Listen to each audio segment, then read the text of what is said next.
Hark the herald angels sing, glory to the newborn King. Peace on earth and mercy mild, God and sinners reconciled. Joyful all ye nations rise, join the triumph of the skies. With angelic hosts proclaim, Christ is born in Bethlehem. With angelic hosts proclaim. Hello again, listeners. Last year I wrote about a Christmas carol, Joy to the World. So I thought I'd write about another one, this year. Hark the Herald, Angels Sing. It was written in 1739 by Charles Wesley, who is the brother of John Wesley, the founder of the Methodist Church. And, the original song, was said to be kind of had a gloomy melody. Back then, the purpose of some of that carol was to explore the spiritual theme of eco-theology, which is something, back in that day, they kind of linked Christ's intentions to redeem not only humans, but nature. But I think a lot of those verses were taken out, to the, now that on this current version that we have. But today we sing, a much more improved tune, and it got a update. This composer, Felix Mendelssohn, he was a music writer of operas and stuff back in the 1800s.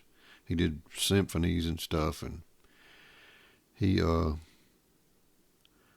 the guy that he was this child prodigy guy, back then, that he produced overture.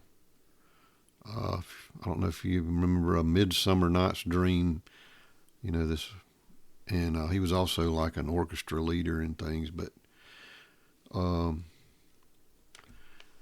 the tune we sing today was adapted by William Cummings, an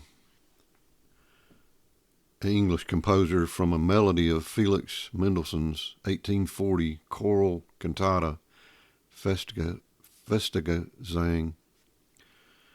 Over the years, composers have written descants for the final verse, but the most famous was probably by Sir David Wilcox in 1961 at King's College in Cambridge. Today, the version generally stays true to the details of Cummings' adaptation. They do have some other arrangements. There was a Handel, one that had a Handel melody in it. It was played in Ireland I think they still play it at the St. Patrick's Cathedral in Dublin on Christmas Eve. And there's also one in Germany they do that, I think, for Advent.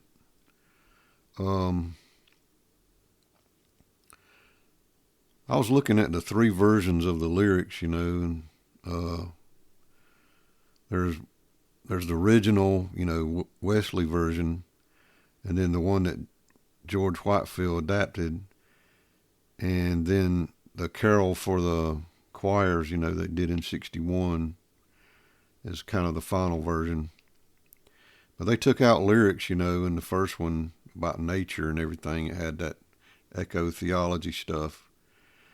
Like, for instance, the beginning of the song,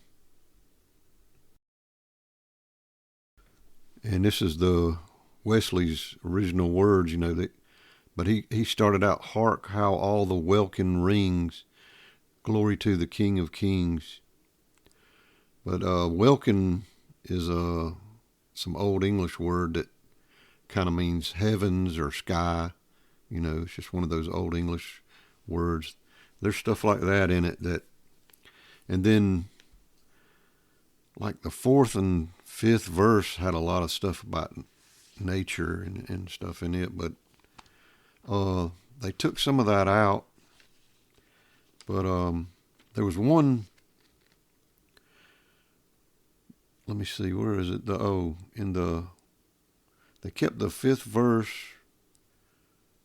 even up. I think Whitefield even kept it. But listen to these words. It's kind of interesting. I'm going to read this verse real quick. Adam's likeness now efface, stamp thy image in its place. Second Adam from above, work it in us by thy love. So, efface means remove or erase.